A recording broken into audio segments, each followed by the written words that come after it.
المولى ونعم النصير. أعوذ بالله من الشيطان الرجيم. بسم الله الرحمن الرحيم. الحمد لله رب العالمين، ثم الصلاة والسلام على أشرف الأنبياء والمرسلين وخاتم النبيين بالقاسم محمد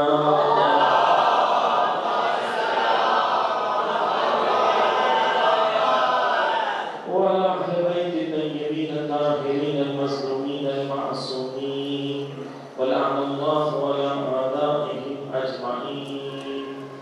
أما بعد، قال رسول الله صلى الله عليه وآله وسلم: إنها فاطمة ابنتي خير أهل الأرض عنصرا شرفا وكرما. صلوات محمد.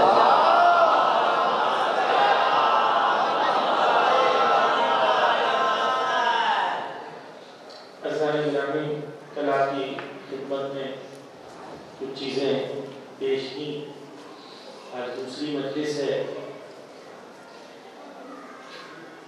کیونکہ تین ہی مجلس پڑھنی ہے تو کوشش کر رہا ہوں کہ جتنا ہو سکے مختصر آپ لوگوں کے سامنے پیغامات کو پہنچا سکوں.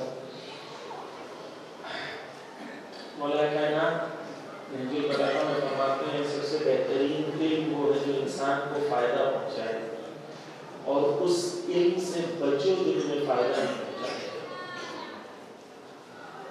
اس علم سے بچو جو تمہیں فائدہ نہیں پہنچاتا. اس لیے ہم لوگ نماز ظہرین کی دعائیں جو ہیں، نافلہ دعائیں ہیں، اس میں کہتے ہیں خدایا مجھے علم نافع عطا کر، وہ علم عطا کر جو فائدہ پہنچاتا ہے. ایسا نہیں، مجلسوں کا مقصد یہ ہونا چاہیے کہ ہمیں ہمارے اندر اس کا اثر نظر آنا چاہیے، اس کا فائدہ ہونا چاہیے. یہ صرف ثواب کے لیے اگر کریں گے کہ جو بھی آئے، جو بھی پڑھتے، جو بھی ہو جائے بس ثواب پہ نظر آنا. کیوں؟ کیونکہ مولا کیا کہہ رہے ہیں، اس علم سے بچو جو تمہیں فائدہ نہیں پہنچاتا. تو مجلس کے اندر بھی سوال یہ ہے کہ کیا فائدہ پہنچا رہے ہیں. یہ بات اچھی ہے لیکن فائدہ پہنچا رہی ہے یا نہیں پہنچا رہی ہے، یہ اصل چیز ہے.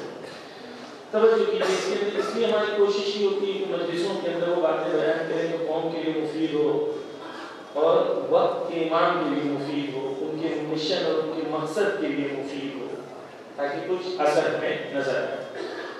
توجہ کیجیے. کل یہاں تک بات ہوتی تھی کہ دو فوجیں ہیں، ایک اللہ کی فوج ہے اور ایک شیطان کی فوج ہے. شیطنت کے کام جتنے ہونے ہیں وہ شیطانی طاقتیں اسے انجام دیتی ہیں، اور اپنے برنامے، اپنے پلاننگ کے تحت شیطانی عنصر کو، شیطانی فعل کو، شیطانی فکر کو دنیا پر غالب کرنا چاہتی ہیں. یہ آپ چاہیں آپ نہ چاہیں یہ فوجیں اپنا کام کرتی رہیں گی، کیونکہ شیطان نے قسم کھایا ہے لَأُغْوِيَنَّهُمْ، میں انہیں گمراہ کروں گا. اس طرف سے حزب اللہ ہے، اللہ کی فوج ہے. یہ اللہ کی فوج کی ذمہ داری ہے اس شیطانی فوج کا مقابلہ کرے. یہ ہم مجلسوں میں اس لیے آتے ہیں کہ حسینی بن کے، فاطمی بن کے اتنی قدرت ہمارے اندر آ جائے کہ ان شیطانی قوت و قدرت کے سامنے کھڑے ہو سکے اور ان کے سامنے الہی ویلیوز کو غالب کروا سکے. توجہ چاہتا ہوں عزیزان گرامی. ہم جب دین کی بات کرتے ہیں تو اکثر سروائیول موڈ پر ہوتے ہیں. یعنی کیا؟ ہم بچ جائیں، ہمارا دین بچ جائے، ہمارے بچے بچ جائیں، مجھے جنت مل جائے، میں گناہوں سے بچ جاؤں، میں بچنے کی بات کرتا ہوں صرف.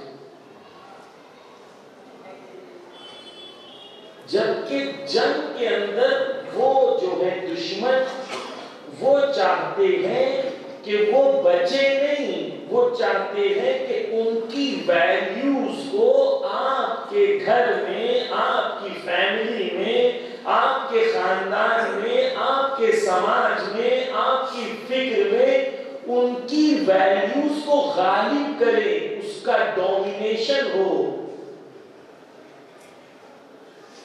جب دشمن حملہ کر رہا ہے، اور جب دشمن حملہ کر رہا ہے اور حملہ فکر کا حملہ ہے، تو اس حملے میں ایک موڈ ہے جسے کہتے ہیں سروائیول موڈ. وہ مار رہا ہے، ادھر سے بچ جاؤ، پھر مارے گا، پھر ادھر سے بچ جاؤ، پھر ادھر سے بچ جاؤ. بس پوری زندگی بلکہ پوری جنریشنز صرف بچنے میں گزر جائے گی. توجہ کرو، ظہور کا تصور سروائیول موڈ کے لیے نہیں ہے، سیویئر موڈ کے لیے ہے. سروائیول یعنی میں بچ جاؤں، سیویئر یعنی میں منجی ہوں، خود بھی بچوں گا، دوسروں کو بھی بچاؤں گا. ایمان کیا ہے؟ منجی ہے، نجات دینے والے ہیں. ایمان کی غیبت میں ایمان کے چاہنے والوں کو منجی کا رول پلے کرنا ہوگا، سروائیول کا نہیں، سیویئر کا موڈ اپنانا پڑے گا. یعنی اگر ہم یہ دعویٰ کرتے ہیں کہ ہم ایمان کے چاہنے والے ہیں، ایمان کے سپاہی بننا چاہتے ہیں، تو ہماری ذمہ داری کتنی ہے؟ اچھا امام آتے اور امام کہتے جب میں ظہور کروں گا نا تو جتنے شیعہ محلے ہیں ان سب کو میں صحیح کر دوں گا اور ان کے اندر جو انصاف لے کے آ جاؤں گا اور ان کا خیر کر دوں گا، تمہارے لیے مجلسیں اچھی کروا دوں گا، محفلیں اچھی کروا دوں گا، نیاز اچھی بڑھوا دوں گا. تو ہمیں صرف ہمارے لیے کلیئر تھا کہ امام اتنا ہی کریں گے، ہمیں اتنا ہی کرنا ہے. ہمارے امام نے کہا یا نبی نے کہا، حدیثیں ہمارے یہاں کیا ہے؟ امام آئیں گے تو کیا کریں گے؟ یملأ الارض قسطا وعدلا. امام کیا کریں گے؟ پوری زمین کو عدل و انصاف سے بھر دیں گے. میری ذمہ داری کتنی سنگین ہو گئی. ابھی تک مجھے لگ رہا تھا مٹیا بروج میں مجھے خالی کام کرنا ہے، اور مٹیا بروج میں بھی صرف اسی علاقے میں جہاں شیعہ رہتے ہیں. امام کہتے ہیں نہیں، ایسا نہیں ہے، تمہیں شیعوں کے علاوہ سنیوں کے بارے میں بھی سوچنا پڑے گا کیونکہ ان میں بھی مظلوم موجود ہیں. تمہیں اس کے علاوہ دلتوں کے بارے میں بھی سوچنا پڑے گا، تمہیں نچلی ذاتیوں کے بارے میں سوچنا پڑے گا، تمہیں مزدوروں کے بارے میں سوچنا پڑے گا، تمہیں کسانوں کے بارے میں سوچنا پڑے گا. کیوں؟ کیونکہ تمہارا امام امام رحمت ہے، ہر انسان کے لیے سوچتا ہے. تم اگر اس امام کے ماننے والے ہو تو تمہارا زون ہر انسان کے لیے ہونا چاہیے. یہ میری ذمہ داری کتنی بلند اور وسیع ہو گئی. دوبارہ ذکر کر، جنگ کس کی ہے؟ شیطان اور خدا کی. خدا کا نمائندہ کون ہے؟ امام زمان ہے.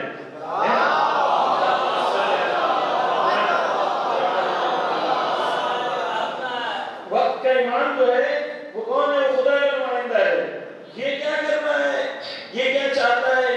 الہی ویلیوز، الہی پیمانہ، الہی اقدار، عدل و انصاف، ہر انسان کا خیر، ہر انسان کے ساتھ رحمت، یہ پوری دنیا پر غالب ہو.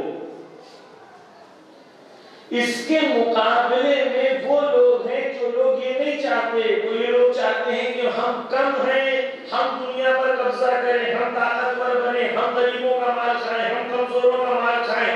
ہم دوسروں کا مال لوٹیں. ان دونوں کے بیچ میں جنگ ہے. اور یہ جنگ تمام کب ہوگی؟ یہ جنگ تمام تب ہوگی جب یہ اللہ کے نمائندے کے اتنے مضبوط ساتھی ہو جائیں کہ دنیا میں ظالمین کا مقابلہ کرنے کے لیے کافی ہو، اور دنیا میں عدل و انصاف کو غالب کرنے کی صلاحیت کو پیدا کر جائیں. بس میں نے اپنی ذمہ داری کو اس فریم ورک کے اندر آئیڈینٹیفائی کرنا ہے، پہچاننا ہے کہ میری ذمہ داری اس گلوبل ایجنڈا آف اسلام اور ظہور کے اندر میری ذمہ داری کیا ہے. میں ویژن کو چینج کرنا چاہ رہا ہوں. وہ ایک چشمہ ہے کہ بھائی منڈیا بروج کے اندر مجھے صرف سوچنا ہے، اس کو نکال کر ایک دوسرا چشمہ پہنے ذمہ داری کا، جہاں پر میں دیکھوں کہ ہر انسان جب ضرورت مند ہے تو اس کا دل امام کا دل اس کے لیے تڑپ رہا ہوگا. معصوم، توجہ چاہتا ہوں، معصوم جب صرف مولا کائنات کے لیے نہیں ہے، بہت تقریباً تمام ائمہ کے لیے کہ رات کو یہ لوگ روٹی کی بوریاں لے کے، غذا لے کے مظلوموں کمزوروں کے گھر جاتے تھے. ایسے ہی ہے نا؟ تو جب یہ جاتے تھے تو پہلے دیکھتے تھے بھائی شیعہ ہے؟ نو نو نو پلیز سوری، ہم شیعہ نہیں، ہم سوری، غلط دروازے پہ آئے.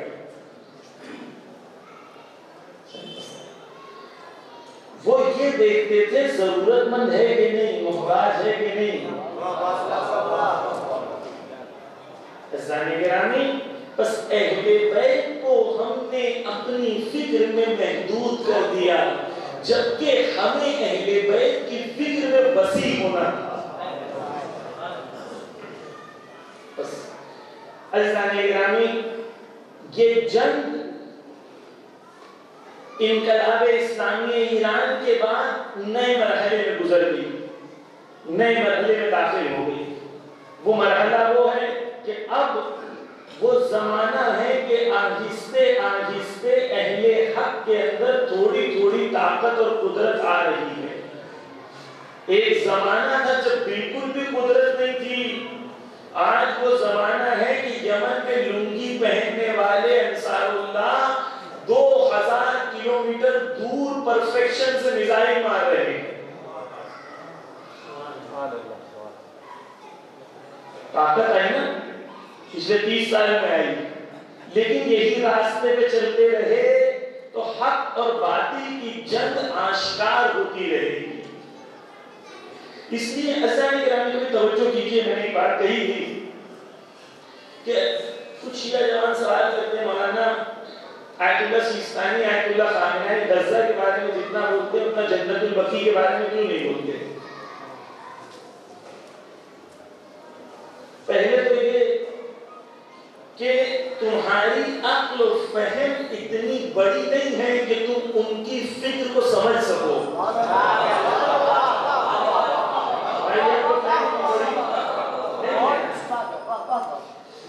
دوسری بات، تم جتنی بار دن میں وضو نہیں کرتے ہو اس سے زیادہ بار آیت اللہ سیستانی نے مولا علی کے حرم کی زیارت کی ہے. تمہاری ایک پروفائل اتنی نہیں ہے، لیکن پھر بھی سمجھنے کی کوشش کریں. کیوں آیت اللہ سیستانی نے جو غزہ کی پوپ سے ملاقات ہوئی تھی، پوپ سے جب ملاقات ہوئی تھی 2 بڑے ورلڈ کے ریلیجیس لیڈر ملے تھے. پوپ آ کے آیت اللہ سیستانی سے ملا. آیت اللہ سیستانی جب اس سے ملے تو تقریباً 7 لائن یا 8 لائن کا ایک خط لکھا ان کو، اور اس خط میں 1.5 لائن غزہ اور فلسطین کے بارے میں ہے.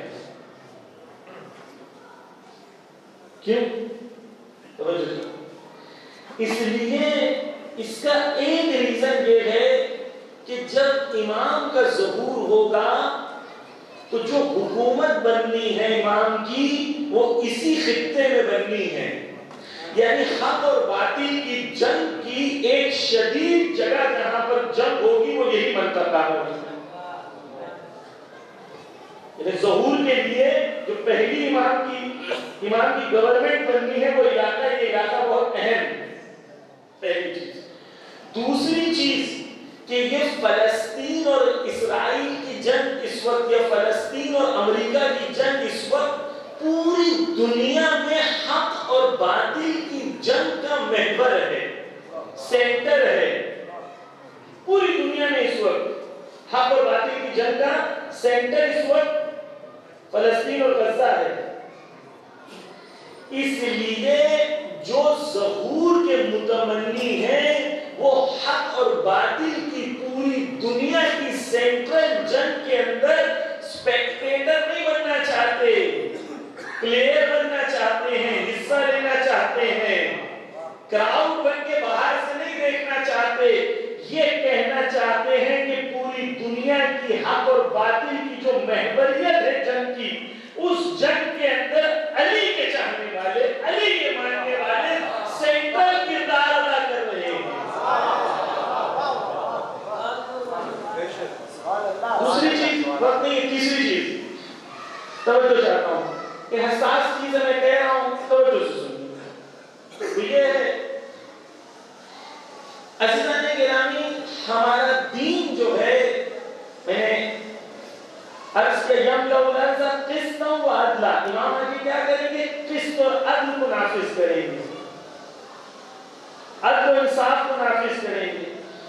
اگر ایک منطقے میں ظالم حکومت اور ظلم باقی رہ جائے اور وہ ہمیں بھیک میں تھوڑی سی ایک امام بارگاہ بنا کے دے دے لیکن ظالم باقی رہ جائے، تو امام یہ کہیں گے کہ پہلے ظالم کا خاتمہ کرو اور پاک ہاتھوں سے پھر امام بارگاہ بناؤ۔ اس لیے جو فکر ہمارے علماء کی ہے، مراجع کی ہے، ہم اگر اس تک نہیں پہنچ رہے تو کم سے کم ضروری ہے کہ اطاعت کریں اور پیچھے چلنے کی کوشش کریں تاکہ کامیاب بنے۔ عزیزان گرامی، اہم چیز یہ تھی کہ ظہور کے لیے جنگ ہے حق اور باطل کے درمیان۔ خدا نے قرآن میں کیا کہا کہ میں نے دین اس لیے بھیجا، قرآن اس لیے بھیجا، کیوں بھیجا خدا تم نے قرآن، دین، نبی، پیغمبر؟ تاکہ میں نماز پڑھوں، روزہ رکھوں، صرف توجہ کرنا ہے۔ خدا قرآن میں کیا کہتا ہے؟ بسم اللہ الرحمن الرحیم، وَلَقَدْ أَرْسَلْنَا رُسُلَنَا بِالْبَيِّنَاتِ وَأَنزَلْنَا مَعَهُمُ الْكِتَابَ وَالْمِيزَانَ لِيَقُومَ النَّاسُ بِالْقِسْطِ۔ توجہ کرنا، لفظ قسط میں نے پہلے بھی کہا تھا، آپ کے لیے کلیئر ہوگا۔ خدا قرآن میں کہتا ہے یقیناً ہم نے انبیاء بھیجے، ان کے ساتھ کتابیں بھیجی، رسول بھیجے، رسولوں کے ساتھ کتاب بھیجی، ان کے ساتھ میزان بھیجا، ترازو بھیجا، حق اور باطل کے درمیان تشخیص دینے والی شے میزان، اور اہل بیت میزان ہے، حدیث میں بیان ہوا ہے، یعنی اہل بیت معیار حق و باطل ہیں۔ لقد ارسلنا رسلنا بالبينات وانزلنا معهم الكتاب والميزان۔ خدا نے رسولوں کو کھلی ہوئی دلیلوں کے ساتھ بھیجا، کتاب بھیجی، میزان بھیجا۔ خدا تھینک یو ویری مچ، آپ نے یہ سب بھیجا، بتائیں کیوں بھیجا؟ تو خدا کہتا ہے کسی مولوی سے مت پوچھو، میں خود ہی بتا دیتا ہوں۔ خدا کہتا ہے لِيَقُومَ النَّاسُ بِالْقِسْطِ، تاکہ انسان قیام کرے اور انسان عدل و انصاف کو قائم کرے۔ خدا کیا کہہ رہا ہے؟ پورا دین میں کیوں بھیجا ہوں؟ اس لیے تاکہ انسان قیام کرے اور عدل و انصاف کو قائم کرے۔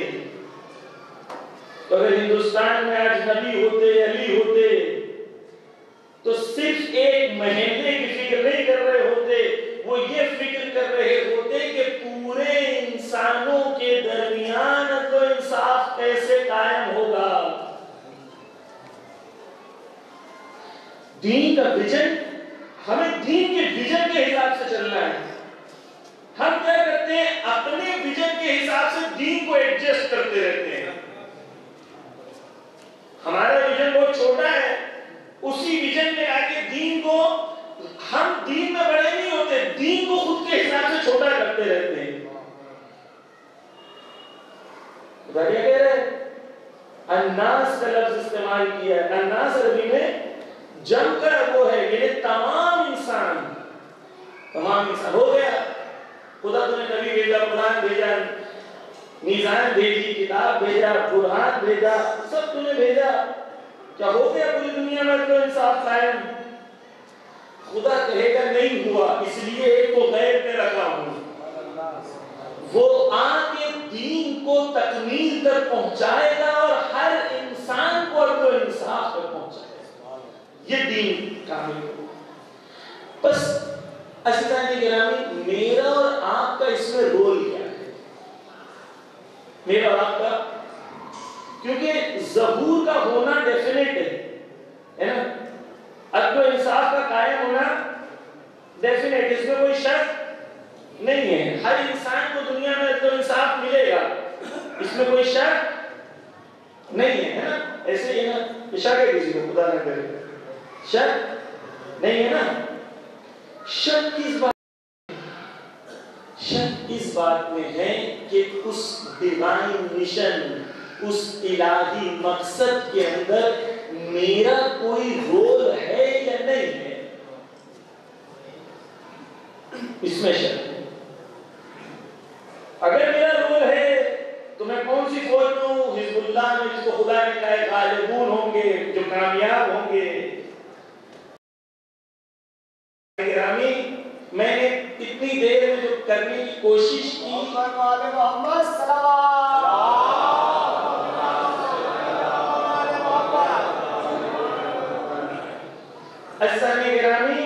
توجہ کیجئے، میں نے اتنی دیر میں جو آپ کے سامنے چیز پیش کرنے کی کوشش کی، شاید سخت ہوگا کچھ لوگوں کے لیے، لیکن جو تصور دین ہے، وہ تصور دین کو پوری عالمی دنیا کی آئیڈینٹی کے حساب سے دنیا کے اندر دین کی جائیدہ کیا ہے، اور اس دین میں ایک مسلمان اور ایک شیعہ ہوں، میری جائیدہ کیا ہے، یہ میرے لیے کلیئر ہونی چاہیے۔ جب میرے لیے کلیئر ہوگا تو جب میں سنوں گا 100 کسان ویسٹ بنگال میں مر گئے، تو مجھے ویسے ہی درد ہوگا جیسے 100 شیعہ ہوتا ہے، کیونکہ وہ مظلوم تھے، کیونکہ وہ مظلوم تھے۔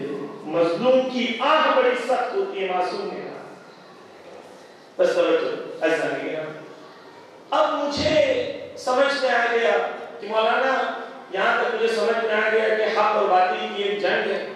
کچھ دنیا میں باطل کے نمائندے ہیں جو پوری دنیا میں باطل کو عام کرنا چاہتے ہیں، صرف عام نہیں کرنا چاہتے ہیں، اس کو نافذ کرنا چاہتے ہیں۔ یہ امپورٹنٹ ہے اسلامی گرامی، توجہ کیجیے گا۔ ہمیں لگتا ہے برائی ایسے ہی ہو جاتی ہے، عام ہو جاتی ہے، ایسا نہیں ہوتا ہے۔ برائی کو نافذ کیا جاتا ہے، سماج میں اسٹیبلش کیا جاتا ہے، اس خود سے نہیں ہوتی ہے، اس کو اسٹیبلش کیا جاتا ہے، نافذ کیا جاتا ہے۔ بدحجابی کو ایک عورت تو نہیں پسند ہے کہ وہ اس کے جسم کو نامحرم دیکھے، کسی بھی عورت کو نہیں پسند ہے، چاہے وہ عورت جتنا بھی اپنے آپ کو ایکسپوز کرتی ہے۔ جب اسے پوچھا جائے کہ تمہارے جسم کو کوئی دیکھتا ہے نامحرم گندی نگاہوں سے، تمہیں کیسا لگتا ہے؟ تو دیکھیں اچھا نہیں لگتا، اب اچھا نہیں لگتا تو دکھاتی کیوں ہو؟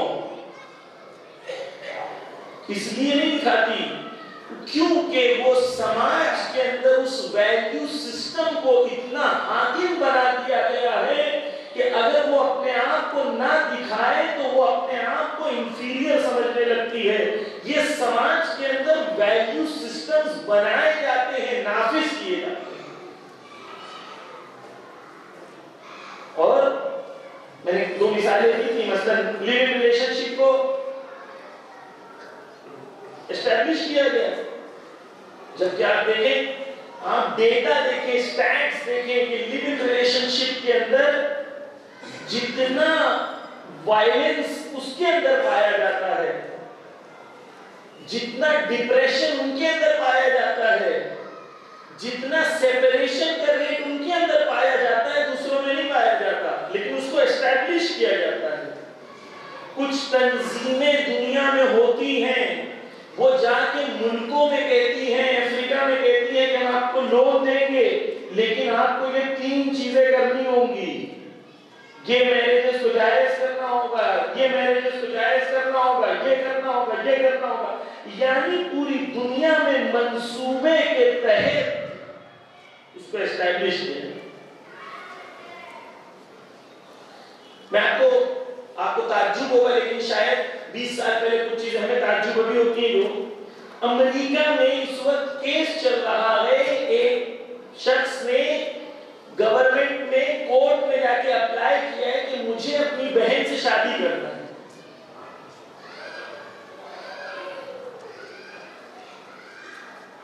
تو کیوں؟ جب آپ کے یہاں اخلاق کا کوئی معیار نہیں ہے، آپ نے کہا کنسنٹ امپورٹنٹ ہے، 2 راضی ہو بس کافی ہے، تو بھائی بہن راضی ہو جائے تو کیا مشکل ہے؟ ماں بیٹا راضی ہو جائے تو کیا مشکل ہے؟ یہ دنیا عزیزان گرامی، یہ دنیا خود سے نہیں بن رہی، شیطانی طاقتیں یہ دنیا کو بنا رہی ہیں۔ اس دنیا میں نے صرف سوچا ہے کہ مجھے صرف سروائیو کرنا ہے، نہیں، مجھے کیوں سروائیو کرنا ہے، مجھے مقابلہ کرنا ہے، مجھے دنیا کو بتانا ہے تمہارا نظام باطل ہے، اور خود کے عمل سے ایک ایسی سوسائٹی کو بنانی ہے جو دنیا کو رول ماڈل دے، دیکھو یہ دنیا صحیح نہیں ہے، یہ دنیا صحیح ہے۔ غازہ میں 20,000 لوگ مر گئے، لیکن ورتھ ہے 20,000 لوگوں کا مرنا، کیونکہ غازہ میں لاکھوں اور کروڑوں لوگوں کو ایک نئی زندگی کا تصور دیا۔ ان شہداء نے بتایا کہ ایک خواتین وہ ہیں جو امریکہ میں بیٹھی ہیں، اور کچھ خواتین ایسی ہیں جو غزہ میں موجود ہیں، کچھ بچے ایسے ہیں جہاں 10 سال کی عمر میں انہیں پلے اسٹیشن کی فکر ہو رہی ہے، یہاں 10 سال کا بچہ ہے جو قرآن کا حافظ ہے، گھر ٹوٹا ہے، بیٹھ کے قرآن کی آیتیں پڑھ رہا ہے۔ اگر آپ اور میرے لیے اگر آپ کے اور میرے لیے واضح ہو جائے کہ دنیا میں ہو کیا رہا ہے، اور یہ جو ہو رہا ہے اس کے اندر میرا کیا رول ہے، تب میں امام کے واقعی طور پر کام آ سکوں۔ ہمیں سروائیو نہیں کرنا ہے، ہمیں سیو کرنا ہے ہیومینٹی کو، انسانیت کو اس بربریت سے، اس ویسٹرن سسٹم جو بالکل پست سسٹم ہے۔ جو مثالیں دی آپ کو، میں صرف 72 مثالیں دے سکتا تھا، لیکن ممبر کے احترام میں نہیں گیا۔ ہر وہ چیز توجہ چاہتا ہوں جسے فاطمہ زہرا اور علی بن ابی طالب نے پاک بتایا ہے، ہر وہ چیز کو ختم کرنے کی منصوبہ بندی کوشش، ہر چیز جسے خدا نے پاک بتایا، دین نے پاک بتایا، رسول نے پاک بتایا، جو حدیں، باؤنڈریز خدا اور دین نے بتائی ہیں، اسے توڑنے کے لیے کوشش کی جا رہی ہے منصوبہ بندی کے ساتھ، اس کے مخالفت میں کھڑا ہوں۔ ایک مثال تو آپ کو عزیزان گرامی آیت اللہ جواد عامری بات سمجھاتے ہیں، ذہن میں آگے سنیں۔ غیرت کسے کہتے ہیں اور بے غیرتی کسے کہتے ہیں؟ توجہ، ہمارے یہاں شادی ہوتی ہے، شادی کے بعد جو ہے واٹس ایپ اسٹیٹس پہ اپنی بہن کا، اپنی ماں کا، اپنی بیوی کا، سب کا فوٹو ڈالتے ہیں۔ یہ آئی فون 14 خریدا تھا جو سب کو بتا رہے ہو، اپنی عورت کی عزت تمہارے لیے اتنی ہے کہ تم اسے غیر مرد کی نگاہوں کے سامنے ڈال کے ایک لائف چاہتے ہو؟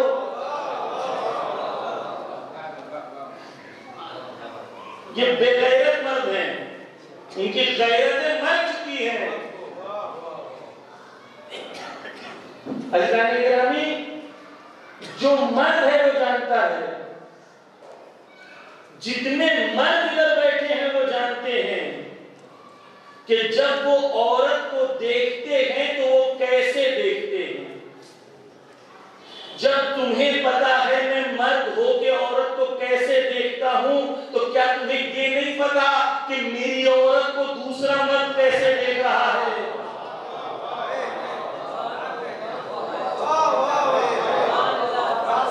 توجہ کیجیے، یہ میں نہیں کہہ رہا ہوں، حدیث میں پڑھوں گا انشاءاللہ، کل تک وقت ہے میں پڑھوں گا، حدیثوں کے سائے میں گفتگو کروں گا۔ رسول نے کہا کہ جو مرد اپنی عورت کو زینت بنا کے دوسروں کے سامنے پیش کرے اسے دیوس کہو۔ دیوس عربی میں کہتے ہیں اس شخص کو جو دلالی کرتا ہے عورت فروشی کے لیے۔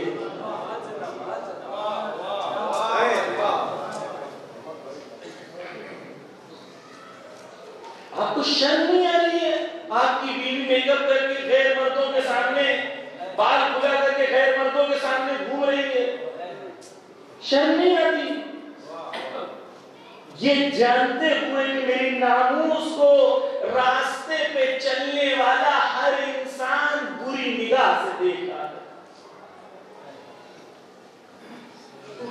بات آگے بیان کر دوں، امریکہ میں ریسرچ ہوئی، سروے ہوا، سروے میں پوچھا گیا، عورتوں سے پوچھا گیا کہ بتاؤ کیا لڑکی اور لڑکے دوست ہو سکتے ہیں؟ بولی ہاں ہو سکتے ہیں۔ کون بولا نہیں ہو سکتے ہیں؟ لڑکی اور لڑکے دوست ہو سکتے ہیں؟ بولی ہاں ہو سکتے ہیں۔ جتنی خواتین سے پوچھا گیا ان کے سب دوستوں سے بھی پوچھا گیا جو لڑکے تھے، ان کو پوچھا گیا لڑکا اور لڑکی دوست ہو سکتے ہیں؟ کہتے نہیں ہو سکتے۔ توجہ، ان خواتین سے پوچھا گیا کہ دیکھو تمہارا کوئی ایک دوست کا نام بتاؤ جس پہ تمہیں سب سے زیادہ بھروسہ ہے کہ اس کی نظر تمہارے اوپر بری نہیں ہے،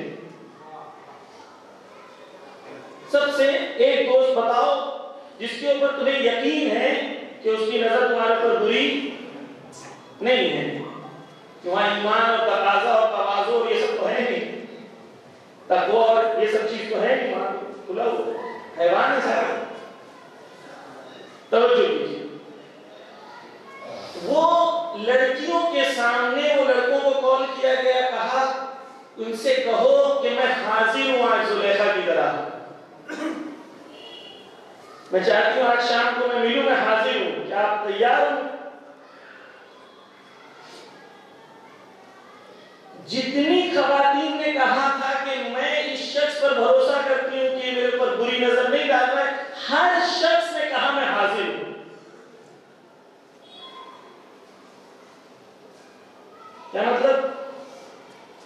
مطلب یہ کہ اگر کوئی لڑکی کالج جا رہی ہے، یونیورسٹی جا رہی ہے، ہماری بہن ہے، اس کو کوئی دوست آ کے کہتا ہے کہ no I just your friend, I am here for friendship, میں صرف دوستی کے لیے آپ کے ساتھ بات کر رہا ہوں، کوئی مرد کوئی عورت سے صرف دوستی کے لیے بات نہیں کرتا۔ اب سنیں غیرت اور بے غیرت کیا ہے، توجہ۔ عربی میں غیرت کہتے ہیں کہ ایک انسان جب اپنی باؤنڈری بناتا ہے، حریم بناتا ہے، اس حریم اور اس باؤنڈری میں غیرت مند وہ ہے جو اپنی باؤنڈری میں کسی کو آنے نہ دے، اور غیرت مند وہ ہے جو کسی اور کی باؤنڈری میں جائے نہیں۔ غیرت مند کون ہے؟ انسان کی جو حریم ہے، جو باؤنڈری ہے، جو دیوار ہے، اس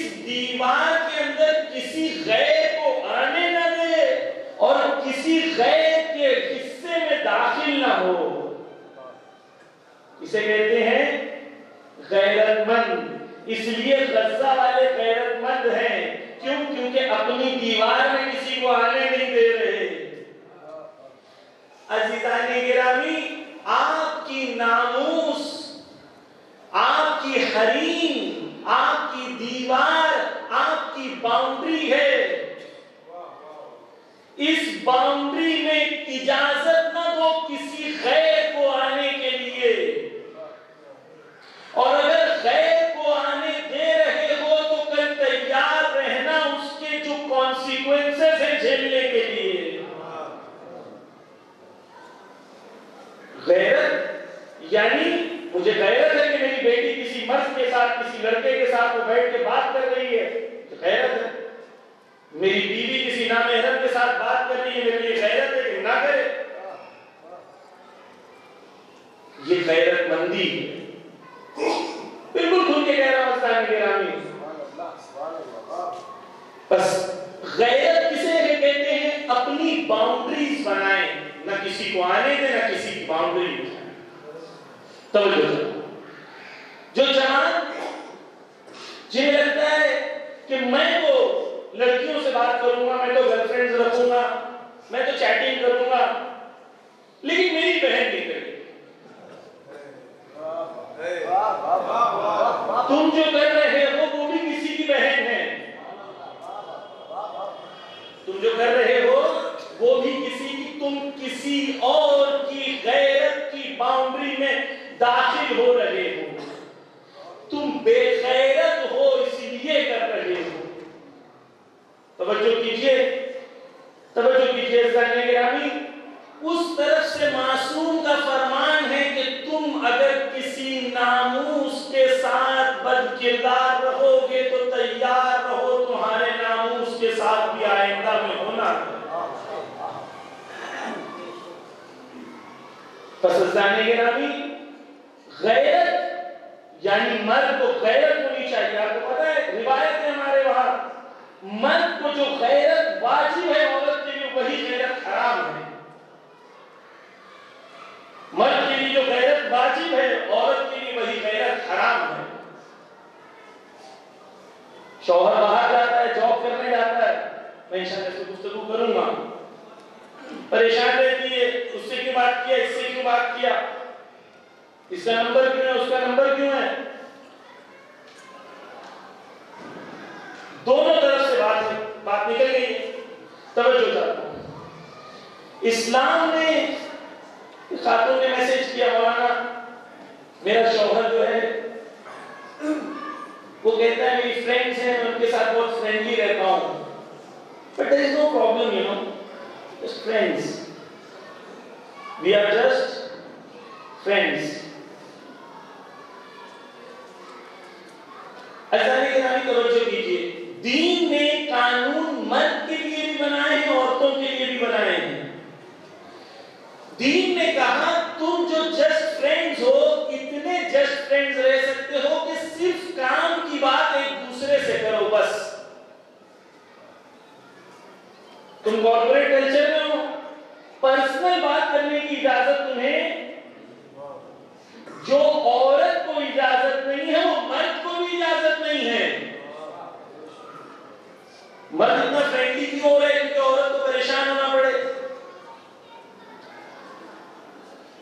مرد کیوں اتنا فرینڈلی ہو رہا ہے کہ عورت کو پریشان ہونا پڑے؟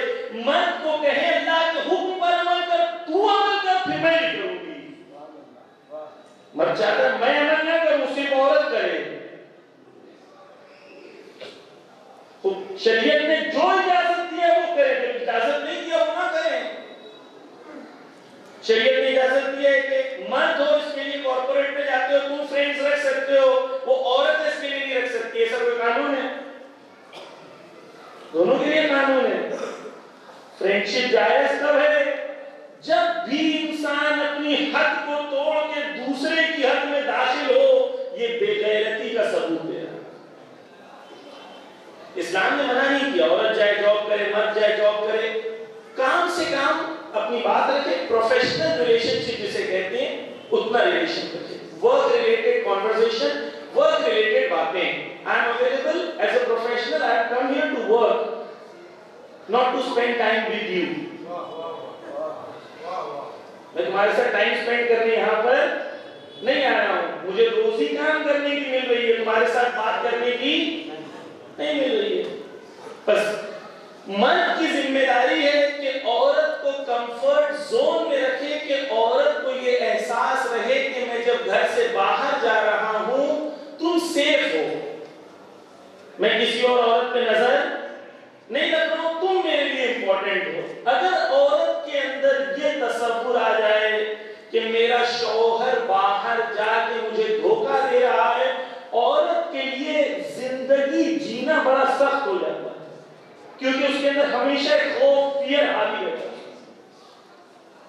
مرد کی ذمہ داری ہے کہ کمفرٹ دلائے عورت کو, کانفیڈنس دلائے کہ نہیں تم میری زندگی میں ہے.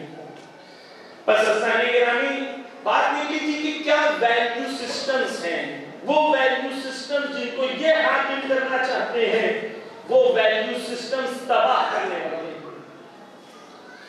اچھا ایک اور چیز میں کہہ دوں کیونکہ بات نکل گئی ہے کہ خود امریکہ کے اندر,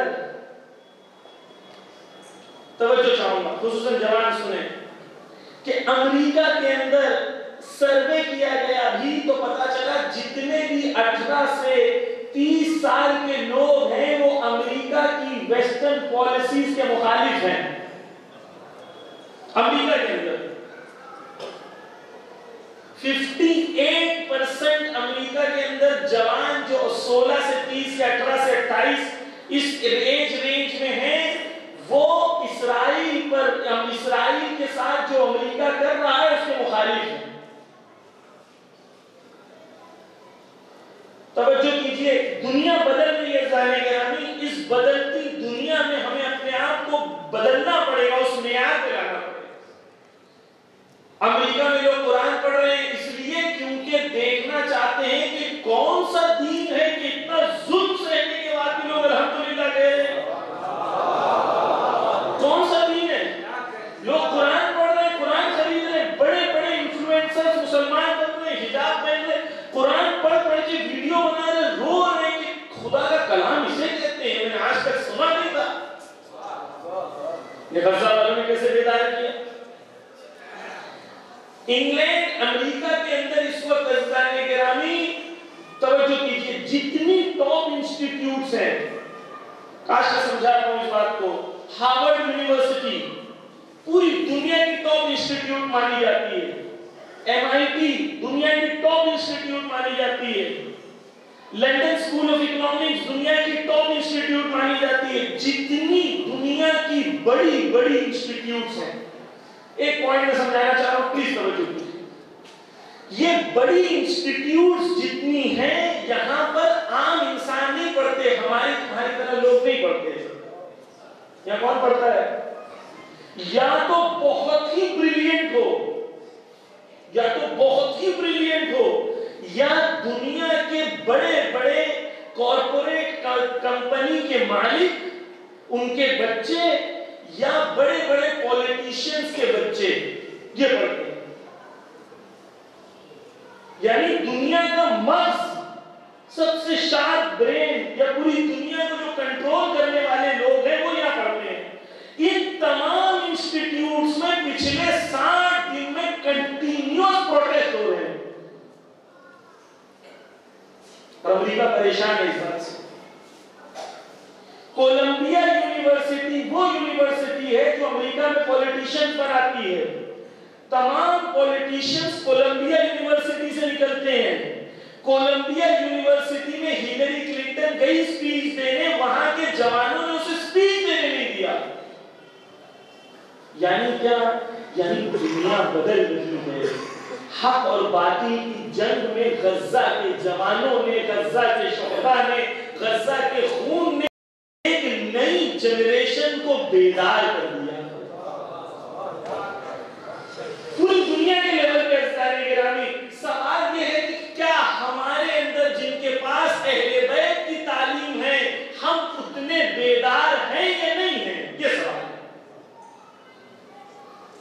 عزیزان گرامی خلاصہ کرتا ہوں, دنیا میں حق و باطل کی جنگ کے اندر ماڈلز کی ضرورت ہوتی ہے. امریکہ ماڈل بنایا، دیکھو ہم ہالی ووڈ کے ذریعے سے ہم کتنے پروگریسو ہیں، کتنے آگے بڑھ گئے ہیں، یہ ہو گیا، یہ ہو گیا، یہ ہو گیا، پوری دنیا پیچھے چلا پتا چلا وہ بھی ڈوب گیا، پوری دنیا بھی ڈوب گئی۔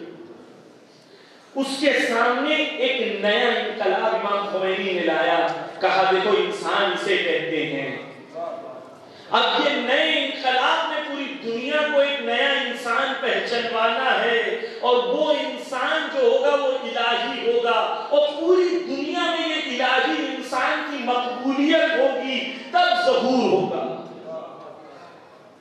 اور اس کے لیے ہمیں وہی رول پلے کرنا ہے کہ حق اور باطل کی جنگ میں اپنے کردار کو ادا کریں۔ خوب اب سنیں، ایک صلوات کا سہارا دے محمد۔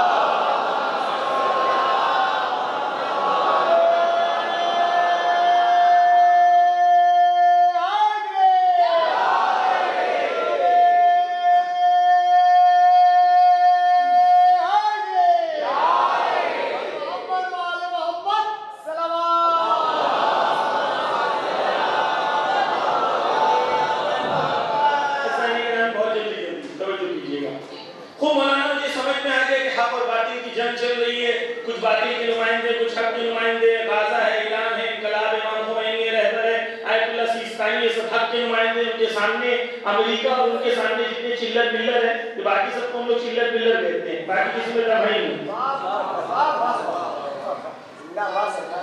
یہ پوری ایک ٹیم ہے، ان کے سامنے جنگ چل رہی ہے۔ اب مجھے توجہ چاہتا ہوں، جوانوں خاص کر، مجھے ایمان کا سپاہی کرنا ہے، مجھے کیا کرنا ہے؟ مجھے اس جنگ میں اپنے رول کو آئیڈینٹیفائی، پہلی چیز مجھے کیا کرنی ہے؟ مجھے طاقت اور قدرت کو حاصل کرنا، کیونکہ جب تک ہم اپنے پیروں پہ نہیں کھڑے ہوں گے، جب تک ہم ظالمین کا مقابلہ نہیں کر سکتے۔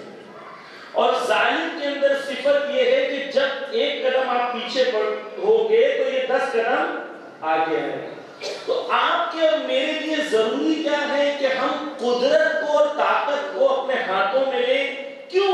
ظلم کرنے کے لیے نہیں، حق کا دفاع کرنے۔ میں نے ایک مثال دیا تھا 1 سال پہلے، مگرمچھ اور درخت کی، یاد ہے کسی کو؟ شاید نہیں کیا ہوں، دے دیتا ہوں مثال۔ توجہ دیجیے، مولانا آپ کہہ رہے ہیں کہ ہمیں قدرت حاصل کرنی چاہیے، ہمارے دشمن ہیں وہ کہتے ہیں انہیں قدرت حاصل کرنی چاہیے، آپ میں اور ان میں فرق کیا ہے؟ فرق ایک مگرمچھ اور ایک درخت میں ہے۔ مگرمچھ جتنا طاقتور ہوتا ہے اتنا دوسروں کو زیادہ دبوچتا ہے، درخت جتنا زیادہ طاقتور ہوتا ہے اتنا زیادہ سایہ دیتا ہے اور پھل دیتا ہے۔ حسین والے جب طاقتور ہوں گے تو غریبوں، مظلوموں، کمزوروں کا سایہ بنیں گے، انہیں پھل دیں گے۔ بس واضح ہے کہ ہمیں طاقت بننی ہے، طاقتور بننا ہے، لیکن کس کے لیے؟ غریبوں کے لیے۔ جب میرے سامنے کوئی مظلوم آئے گا، دلت آئے گا، کمزور آئے گا، کسان آئے گا، نچلی ذات کا انسان آئے گا، غریب ہے، کمزور ہے، میں یہ نہیں دیکھوں گا کون سی ذات ہے، میں دیکھوں گا کس کو کتنی ضرورت ہے، تب میں طاقت لے کے فائدے مند ہوں۔ ٹھیک ہے، واضح؟ مجھے طاقت حاصل کرنی ہے۔ طاقت کس چیز میں؟ میں نے پچھلی سال شاید عرض کیا تھا، مجھے یاد نہیں ہے، العلم سلطان۔ امام نے کیا کہا اس قوم کی نجات کس جملے میں؟ ایک جملے میں کیا ہے وہ؟ العلم سلطان، علم قدرت ہے۔ من وجدہ سال رہی، جس نے علم کو حاصل کیا وہ غالب ہوگا۔ من لم یجدہ سیل علیہ، جس نے علم کو حاصل نہیں کیا وہ مغلوب ہوگا۔ امام کہہ رہے ہیں دو پوزیشنز ہیں، علم حاصل کرو گے تو غالب، علم نہیں حاصل کرو گے تو مغلوب۔ اگر قوم ہماری آج غالب ہے مطلب علم ہمارے پاس ہے، مغلوب ہے یعنی علم ہمارے پاس۔ بس طاقت کس ذریعے سے آئی ہے؟ میں نے پوری بحث کی تھی یہ بتانے کے لیے کہ ٹیکنالوجی کی اہمیت کتنی ہے۔ ہمارے جوان کتنے ہیں جو سائبر سیکیورٹی پڑھ رہے ہیں؟ سائبر سیکیورٹی کی بہت اہمیت ہے آج۔ کتنے ہمارے جوان پڑھ رہے ہیں؟ ہمارے جوان کتنے آرٹیفیشل انٹیلیجنس میں ایکسپرٹ ہیں آج؟ مثال تو ہے، ہم نے سبیل قرآن، ان لوگوں نے آپ کو پتا ہوگا ہمارے سارے چینلز بند کر دیے سبیل میڈیا کے، لیکن یہ وہ لوگ ہیں جو پھوک سے خدا کے نور کو بجھانا چاہتے ہیں۔ خدا کا نور ہمیشہ جلتا رہے گا. توجہ کیجیے, ایک سلوات پڑھتے محمد وعلی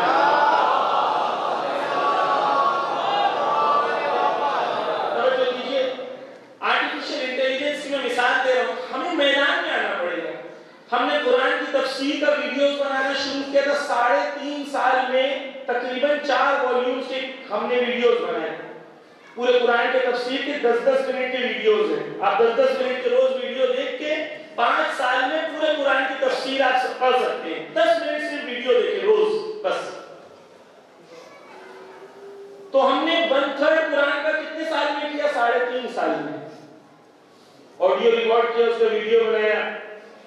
لیکن ٹی ٹی ایس ٹیکنالوجی جو ہے ٹیکسٹ ٹو سپیچ ٹیکنالوجی کے ذریعے سے ابھی آپ جو ہے سافٹ ویئرز کو آپ ٹیکسٹ دیں, وہ آپ کو 5 منٹ میں پورے ٹیکسٹ کو آڈیو بنا کے دے دیں گے. ہم نے پورے قرآن کا انگلش ترجمہ 2 دن میں آڈیو بنایا, جبکہ پہلے ہمیں لگتا تھا تقریباً 6 مہینہ. لیکن دنیا کتنی تیزی سے بدل رہی ہے. اس بدلتی دنیا میں اگر ہم نے اپنے آپ کو نہیں بدلا, اس ٹیکنالوجی کو اختیار نہیں کیا جو دین کے لیے ضروری ہے, تو ہم لوگ بہت پیچھے رہ جائیں گے, دنیا بہت آگے بڑھ جائے. ہمارے جوان کتنے جو آرٹیفیشل انٹیلیجنس میں ماہر ہیں, جو سیکیورٹی کے اندر, سائبر سیکیورٹی کے اندر کتنے ماہر ہمارے جوان ہیں, کیونکہ وہاں ہمیں تو سب چیزوں کی ضرورت ہوگی. کتنے ہیں؟ نہیں ہے. کیوں نہیں ہے؟ اس کے اندر ایک پرابلم ہے مولانا. پرابلم کیا ہے؟ پرابلم ہے کہ محنت کرنا. مسلمان کو شارٹ کٹ پسند ہے. مسلمان کو شارٹ کٹ پسند ہے. اہل بیت نے کبھی شارٹ کٹ نہیں دیا. علی کے پاس آئے ابو سفیان, علی آگے بڑھو, میں تمہارے ساتھ ہوں, میری فوج پوری تمہارے ساتھ ہے. ابو سفیان تجھے کب سے اسلام کا درد ہو گیا؟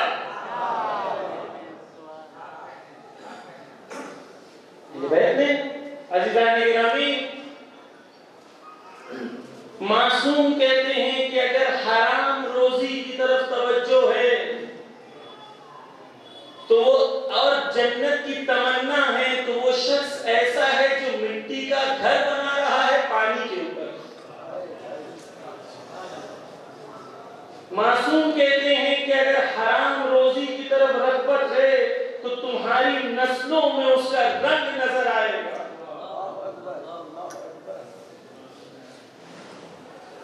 محنت کر کے جو عزت و شرف ملتا ہے انسان کو, وہ ایسے نہیں ملتا. سامنے آپ آ کے لوگ بولیں گے واہ بھائی صاحب, کیا بھائی صاحب, واہ بھائی صاحب. باہر جا کے بولیں گے وہی ہے.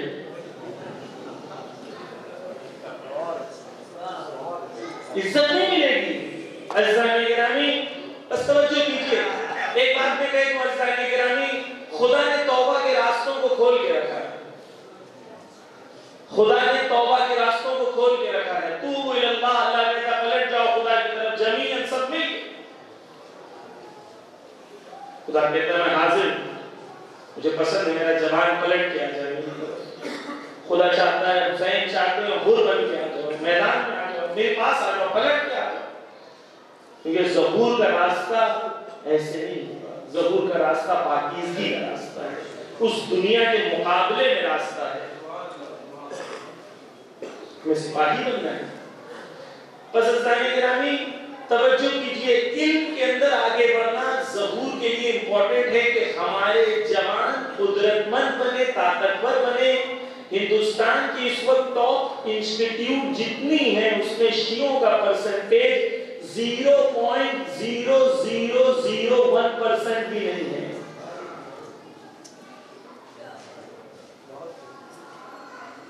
حتیٰ جو مسلمانوں نے انسٹیٹیوٹ بنائی, شیعوں نے بنائی, علی گڑھ مسلم یونیورسٹی, وہاں پہ میں گیا تھا, 5000 میڈیکل اسٹوڈنٹس تھے. میں نے پوچھا ہم مومنین کتنے, کہا 10 سے بھی کم.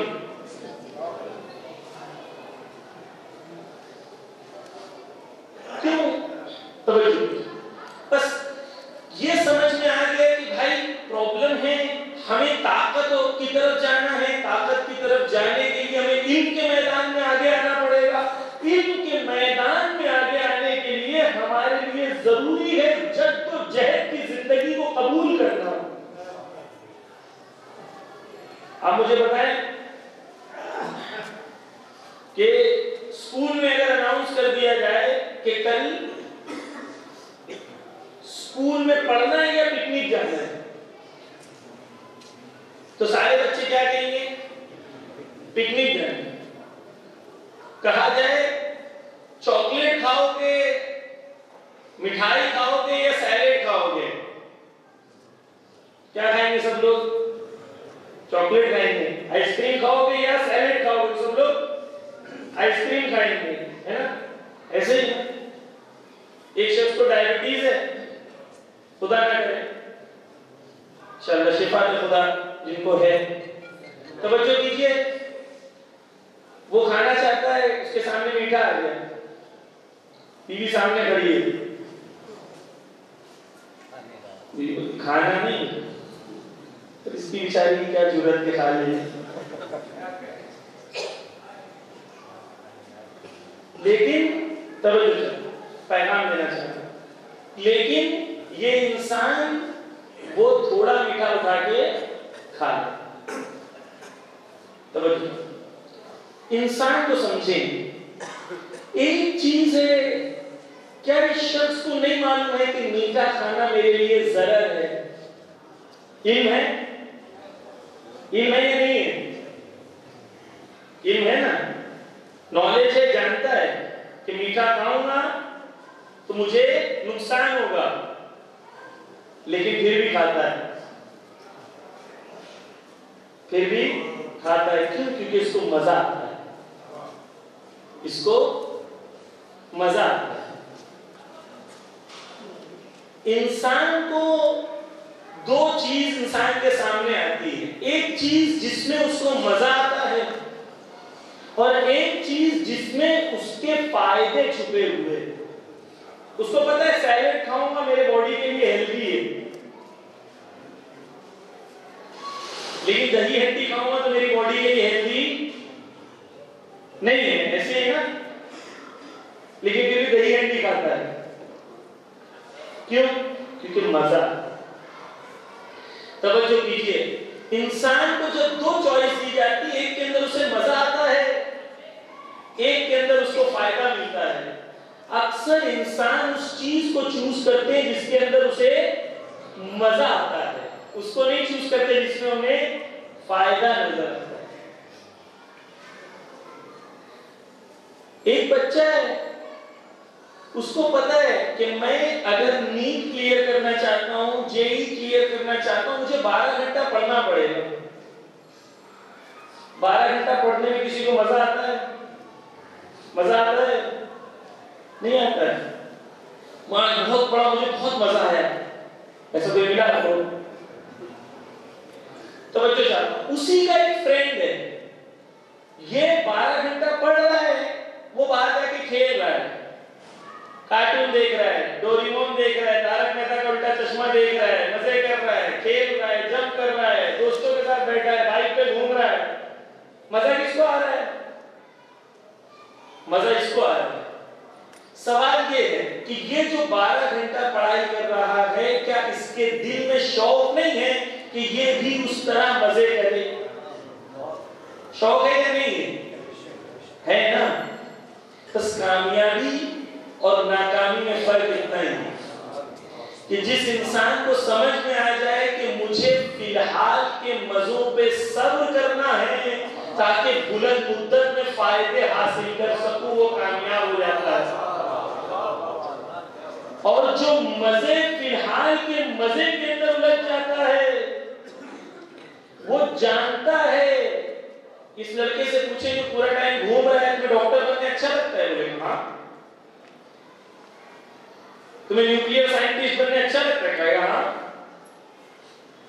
توجہ چاہوں گا, پسند دونوں کو کمال ہے, کمال دونوں کو پسند ہے. خدا نے انسان کو ایسا بنایا, کمال انسان کو پسند آتا ہے, لیکن اس کمال تک پہنچنے کے لیے جو سیکریفائس دینا ہے, ایک دینے تیار ہے, دوسرا دینے تیار تیار نہیں ہے. جو کمال کو حاصل کرنے کے لیے سیکریفائس دینے تیار ہوگا وہ کامیاب ہوگا. اب توجہ کیجئے, تقویٰ کسے کہتے ہیں مولانا؟ اسی مثال میں تقویٰ کسے کہتے ہیں؟ تقویٰ اسے کہتے ہیں جب انسان کو پتا چل جائے کہ ایک چیز میں مزہ ہے, ایک چیز میں فائدہ ہے. خدا نے ایک شے انسان کے اندر رکھی جسے کنٹرول کہتے ہیں. خدا کہتا ہے نفس کو کہے مزے پر کنٹرول کر, فائدے پر عمل کر. اسے تقویٰ ہے.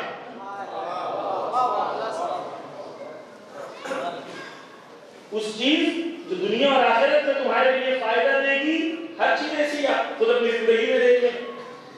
جو باپ اپنے بچے کو کہہ رہا ہے پڑھ پڑھ پڑھ, تجھے سمجھ میں نہیں آتا, تو یہ نہیں کرتا, تو وہ نہیں کرتا, وہ باپ خود بچے کے سامنے اپنی زندگی میں کتنی بار کنٹرول کر کے بتاتا ہے دیکھو میں نے کنٹرول کیا, تو بھی کر. باپ پہلے خود کنٹرول کر کے دکھائے اپنی زندگی میں, مجھے یہ سیریل پسند ہے لیکن تو پڑھے گا, اس کے لیے میں چاہتا ہوں تیرے ساتھ بیٹھوں, میں سیریل نہیں دیکھوں گا, میں تیرے ساتھ بیٹھا ہوں. میں آئی پی ایل نہیں دیکھوں گا کیونکہ میں چاہتا ہوں میں بیٹھ کے آئی پی ایل دیکھوں, میں مزے کروں, اور بیٹے کو بولوں گا پڑھے تیرے ایگزام ہے.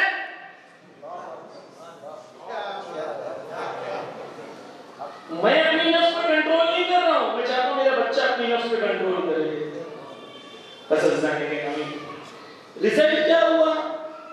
کیونکہ ہمارے اندر بچے کو اگر طاقتور بننا ہے, علم کو حاصل لینا ہے, تو ہمیں گھرانہ بنانا پڑے گا جس گھرانے میں ماحول بنے کہ ہمیں مل کے کامیاب ہونا ہے. ایک مثال تو میں آپ کو سنے, توجہ کیجئے. غزہ میں 2006-07 میں پاپولیشن تھی ٹوٹل 13 لاکھ. کتنی تھی؟ 13 لاکھ, 13.5 لاکھ کے آس پاس. 2023 میں جب جنگ شروع ہوئی تو غزہ میں پوری پاپولیشن ہو گئی 22 لاکھ.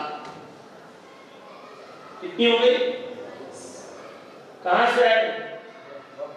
کہاں سے آئے؟ توجہ چاہوں گا. غزہ کی قوم نے توجہ چاہوں مل کے طے کیا کیونکہ یہ ظالم ہیں, ہمیں مارتے ہیں, ہم ان کے مقابلے میں نسل کو زیادہ کریں گے تاکہ ان سے مقابلہ کر سکیں.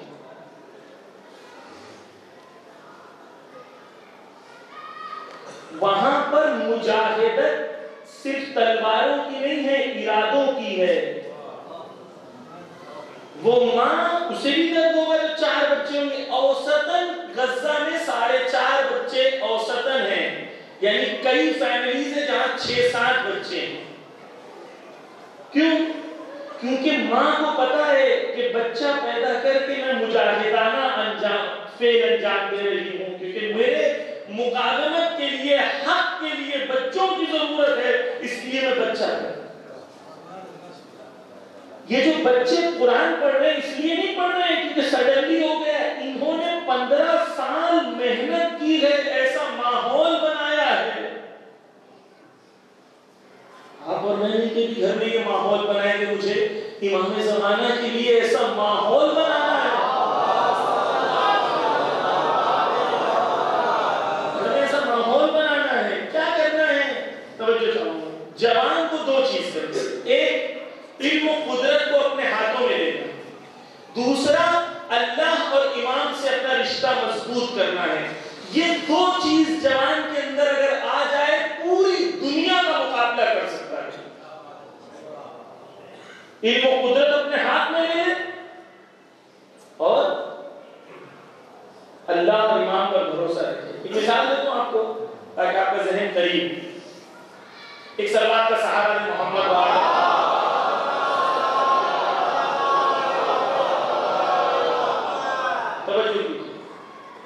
ہم ہمیشہ مسائل میں سنتے ہیں, مسائل شروع نہیں کروں گا, ہم ہمیشہ مسائل میں سنتے ہیں. کیا سنتے ہیں؟ حضرت عباس علیہ السلام جب جنگ میں گئے, حضرت عباس نے اس طریقے سے حملہ کیا یا اس طریقے سے میدان میں وارد ہوئے کہ دشمن ڈر کے بھاگ گئے. ایسے ہی بولے دشمن ڈر کے بھاگ گئے. کیوں؟ توجہ دیجیے. مولا عباس اس زمانے میں، اس جنگ میں، اس ٹیکنالوجی میں ان سے اتنے زیادہ طاقتور تھے، ان سے اتنے زیادہ طاقتور تھے کہ ان کے وجود سے دشمن ڈر کے بھاگ گیا. زمانے غیبت میں عباس کے ماننے والے اپنے علم میں اتنے طاقتور بن جائیں کہ ظالم آپ کی قوم پر نگاہیں اٹھا کے دیکھنے کی جرأت نہ کرے.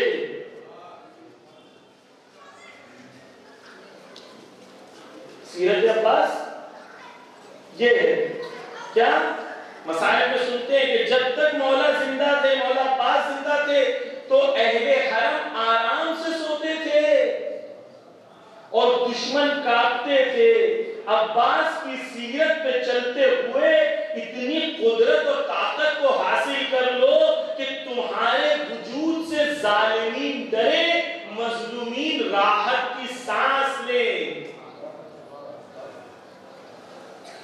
یہ مجھے سپاہی بننا امام کا. اگر سپاہی بننا چاہتے ہو تو حضرت عباس سے بہتر رول ماڈل ہو ہی نہیں سکتا. عباس اپنے ہنر میں ماہر، جنگ میں ماہر، شجاعت، امام کی اطاعت، اللہ کی اطاعت، علم خدا میں فقیہ. کیوں عباس کے ماننے والے کمزور ہیں، شجاع نہیں ہیں، ڈرتے ہیں، حق کے لیے کھڑے نہیں ہوتے؟ کیوں عباس کے ماننے والے؟ بس میں امام کا سپاہی بننا چاہتا ہوں جب تک علم و قدرت میرے ہاتھ میں نہیں ہوگی. علم و سلطان علم قدرت ہے. من وجد حسالہ بھی، جس نے علم کیا وہ طاقتور ہے، جس نے علم کو حاصل نہیں کیا وہ مغلوب ہے. علم حاصل کرو گے طاقت بنے گی، نہیں حاصل کرو گے طاقت نہیں بنے گی. ایک چیز پیغام دے دوں آخر میں، توجہ. میں مولانا ہوں، میں روزے قیامت پہنچوں گا، خدا مجھ سے پوچھے گا ضمیر بھائی تمہارے سامنے میں نے ایک مجمع دیا تھا 1000 لوگ، جتنے بھی لوگ بیٹھے ہوئے ہیں یہاں پر، تم نے انہیں وہ پیغام دیا جو ان کی ضرورت کا تھا یا نہیں دیا؟ مجھ سے سوال ہوگا. مجھ سے عام انسان کی طرح سوال نہیں ہوگا. کیوں؟ کیونکہ میری ذمہ داری آپ سے زیادہ ہے، الگ ہے. اسی طریقے سے قوم کے مسئولین جو ہیں، جو ذمہ دار ہیں، عہدیدار ہیں، ان کی ذمہ داری دوسروں سے الگ ہے. ان سے بھی سوال ہوگا. تمہاری قوم میں ان کا معیار اتنا پست تھا، اتنا نیچے تھا، تم نے اپنی قوم میں IIT تک پہنچانے کے لیے، نیٹ کلیئر کرانے کے لیے، JEE کلیئر کرانے کے لیے اپنے جو ہوشیار، سمجھدار، عقلمند بچے ہیں، جو ٹیلنٹڈ بچے ہیں، ان کے لیے تم نے کون سی فیسلٹیز فراہم کی تھی؟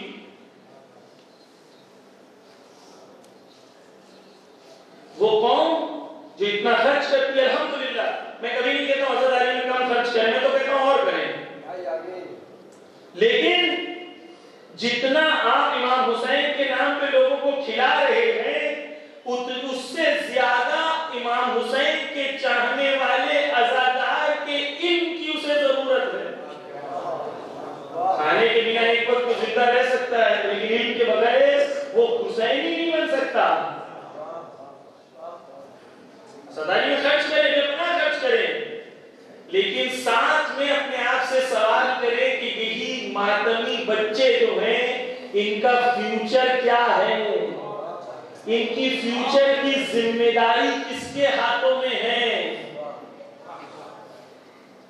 میں ایک جگہ گیا تھا، نام نہیں لوں گا.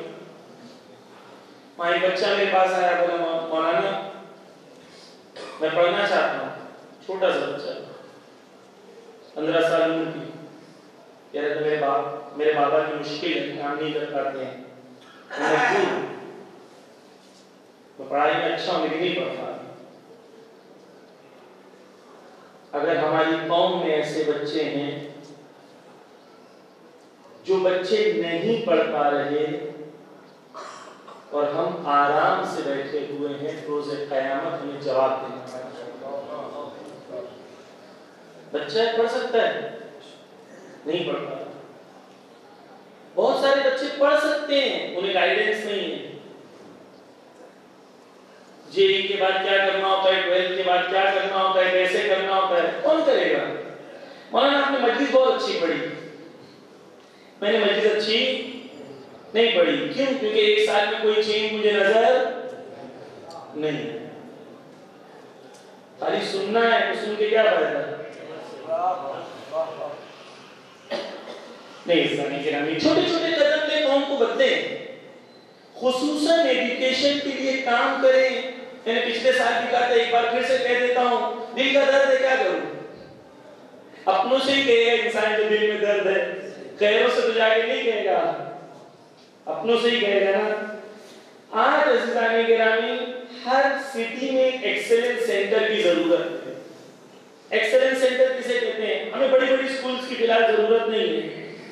ایکسلنس سینٹر ایک ایسی لائبریری ہوتی ہے جہاں پر توجہ چاہتا ہوں، خصوصاً منتظمین سنیں، جہاں پر ایک سینٹر بنایا جاتا ہے جہاں پر آپ اپنے محلے کے 20 سے 30 بچے جو سب سے ٹیلنٹڈ بچے ہیں ان کو جمع کر کے ایک ایجوکیشن ہب بنائیں ان کے لیے، جہاں صبح 8 بجے سے رات کو 8 بجے تک وہ پڑھائی کریں اور ان کے پاس پورا ایک سسٹمیٹک ایجوکیشن سسٹم ہونا چاہیے. خرچ بھی بہت کم ہے کیونکہ اب ایسے کورسز آ گئے ہیں کہ سال کا 3,500 روپیہ خرچ کر کے ہندوستان کے بیسٹ ٹیچرز آپ کو پڑھاتے ہیں. سال کا 3,500 روپیہ خرچ کر صبح 8ویں سے توجہ چاہتا ہوں 8ویں کے بعد سے 9ویں سے 12ویں تک اب جو بچے ہیں وہ 3 سے 4 سال کامن انٹرنس ایگزام کی تیاری کرتے ہیں. 12ویں میں کتنے مارکس آئے اس سے زیادہ امپورٹنٹ یہ ہے کہ نیٹ میں یا دوسرے انٹرنس ایگزام میں کتنے مارکس آئے. یعنی پوری ہندوستان کے بچے جمع ہوتے ہیں، ایگزام دیتے ہیں. میں 5 منٹ لوں گا، آپ کو بولیں گے مولانا نے کیا کیریئر کاؤنسلنگ شروع کر دیا، آپ نے مجلس پڑھنے بلائے تھے آپ کو. توجہ کیجیے، ضرورت ہے اس کے لیے کہہ رہا ہوں، انشاءاللہ کہ فائدے مند ہو. بچے 12ویں کے بعد جو کامن انٹرنس ایگزام ہوتے ہیں، ہندوستان کے 20 سے 25 ایگزام ایسے ہوتے ہیں تو پورے ہندوستان کے الگ الگ ایگزام ہیں، اسٹیٹ کے، سینٹر کے الگ الگ ایگزام ہیں. ایک کامن پڑھائی کر کے آپ 15 سے 20 ایگزام ایک ساتھ دے سکتے ہیں 12ویں کے بعد. ایک ہی پڑھائی کر کے، اور اس میں ٹیچرز آپ کو گائیڈ کرتے ہیں. کہیں نہ کہیں انشاءاللہ آپ کا، کیونکہ ایکسپیرینس بھی ہوتا رہتا ہے ایگزام دے دیتے، کہیں نہ کہیں آپ کلک کر جاتے ہیں اور رزلٹ میں ہندوستان کے ٹاپ انسٹیٹیوٹس میں کہیں نہ کہیں آپ سیٹ ہو جاتے ہیں. پڑھائی اتنی کرنی ہے، پی سی ایم کرنا ہے یا بایولوجی کرنا ہے، جو بھی انسان کرے گا اتنی پڑھائی کرنی ہے. کیونکہ ایگزام میں سلیبس سب کا تقریباً سیم ہوتا ہے. اب جو بچے ہندوستان میں سب سے کامیاب بچے ہیں وہ 9ویں کے بعد ان کا فوکس ہوتا ہے کہ 9ویں سے 12ویں تک ہم اسکول ہمارے لیے سیکنڈری ہے، کالج ہمارے لیے سیکنڈری ہے، مین چیز ہمارے لیے انٹرنس ایگزام ہے. اگر ہمارے بچے انٹرنس ایگزامز کلیئر کرنے لگے، ہر سال 10 بچے، 20 بچے، تو اگلے 10 سال میں آپ کے محلے سے 300-400 بچے ہندوستان کے ٹاپ انسٹیٹیوٹ تک پہنچ جائیں. خرچ کتنا ہے؟ لاکھوں کی بلڈنگ نہیں بنانا ہے، کروڑوں کا خرچ نہیں کرنا ہے. ہر ایک بچے کے لیے ایک لیپ ٹاپ یا کمپیوٹر چاہیے، سال کا 3,500 روپیہ خرچ ہے. اور ایک آپ کو ٹیچر چاہیے جو ٹیچر ایکسپرٹ ہو ہر بچے کا شیڈیول، کیونکہ پورا شیڈیول سے ہوتا ہے، 3 سال کا شیڈیول فالو کرنا ہوتا ہے. ٹیچر کی ذمہ داری رہتی ہے کہ وہ 30 بچے جو ہیں یا 20 بچے جو ہیں وہ شیڈیول کو ڈیلی فالو کر رہے. بس اس میں مشکل ہے. مشکل کیا ہے؟ محنت کرنا پڑے. منتظمین کو محنت کرنا پڑے گا، بچوں کو محنت کرنا پڑے گا، جس طریقے سے غزہ بنی ہے۔ آپ توجہ دیجئے، غزہ کے بچے، رویش کمار نے یہ کہا ہے، غزہ کے بچے انگلش بولتے ہیں۔ غزہ میں 90% سے زیادہ لٹریسی ریٹ ہے، 90% سے زیادہ۔ تو اس نے سوال کیا کہ بھائی تو انگلش کیسے سیکھے اتنے سخت حالات میں؟ تو وہ یہ کہتے ہوئے نظر آتے ہیں کہ ہم نے 10 سال پڑھائی کی ہے تاکہ جنگ ہو تب ہم حق کی بات انگلش میں بول سکیں۔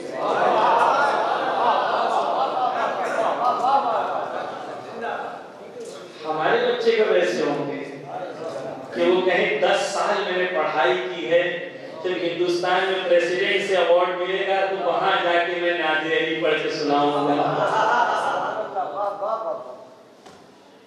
عزیزان گرامی، بس علم کے میدان میں علی والے آئیں۔ ہم نے ہمیشہ سنا مجلسوں میں کیا آئے، انا مدینۃ العلم وعلی، پھر ہم لوگوں نے نعرے بھی لگائے، میں علم کا شہر ہوں اور علی اس کے دروازہ ہے۔ کبھی اپنے آپ سے سوال کیا کہ میں اس علم کے شہر کے اندر ہوں یا باہر؟ میں اس علم کے شہر کے اندر ہوں یا باہر ہوں؟ خدا نے پہلا پیغام جو نبی کو بھیجا کیا کہا؟ اقرا، پڑھو۔ وہ قوم جس کا رہبر علی ہو، نبی ہو، وہ قوم علم سے دور ہو تو واقعی تعجب کی بات، تعجب کی بات۔ پس عزیزان گرامی، بات کو آج کی میں ختم کرتا ہوں۔ ایک چیز میں نے بیان کی کہ میدان ہے، اس میں لڑنا ہے، لڑنے کے لیے علم کی ضرورت ہے، دشمن کا مقابلہ کرنا ہے، دشمن کے مقابلے کے لیے علم کی ضرورت ہے، اور علم کی ضرورت کے اندر ہمیں اپنے فیوچر کو اور ظہور کو، قوم کے مستقبل کو اسی میں ہمیں دیکھنا ہے، اسی میں ویژوالائز کرنا ہے۔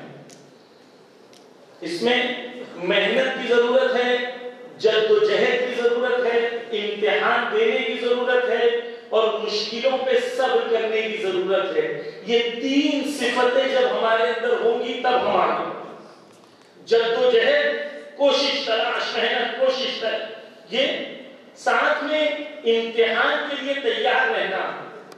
مولانا یہ کر دیے لیکن ہمارے ساتھ ہمیشہ ایسے ہی ہوتا ہے، تو صبر کریں، امتحان خدا کی طرف سے، اہل بیت نے کیا، بیوی نے کی، مولا نے کیا، امتحان دیں گے تب آگے بڑھیں گے۔ عزیزان گرامی، ہم جوانوں سے، کل میں نے کہا تھا آیت اللہ خامنہئی نے کیا کہا، ہمارے جوان ایٹم بم سے زیادہ بھاری ہیں۔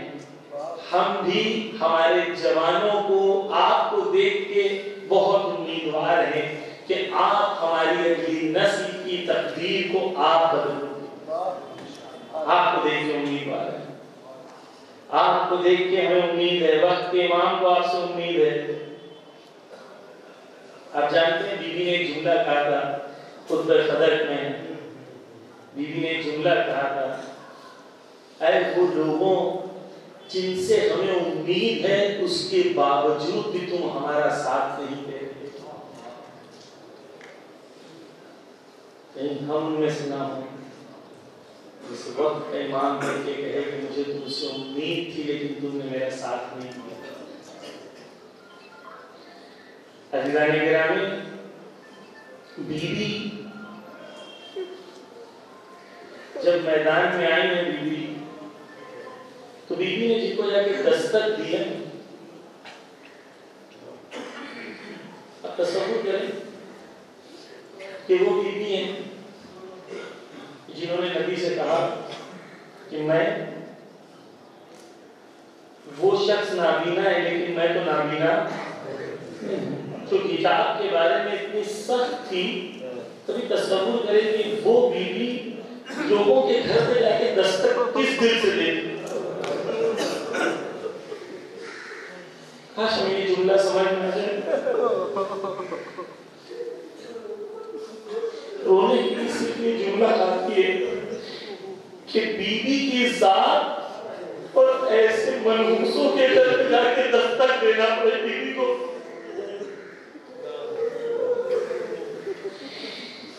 ارباب ایسا، لیکن ان لوگوں نے دروازہ نہیں کھولا بیوی کے لیے، لوگوں نے دروازہ نہیں کھولا، دروازہ کھولنا تو بہت دور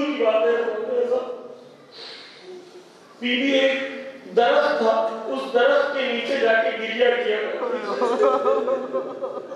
بی بی اس درخت کے نیچے جا کے گریا کرتی تھی. ایک دن مولا کو آ کے کہتی ہے ابو الحسن تم جانتے ہو جس درخت کے نیچے میں گریا کرتی ہوں تاکہ سائے میں بیٹھوں ایک ملور نے آ کے اس درخت کو کاٹ دیا تاکہ میں سائے میں نہ بیٹھ سکوں. اور واقعہ بیوی کی سختیوں کا اندازہ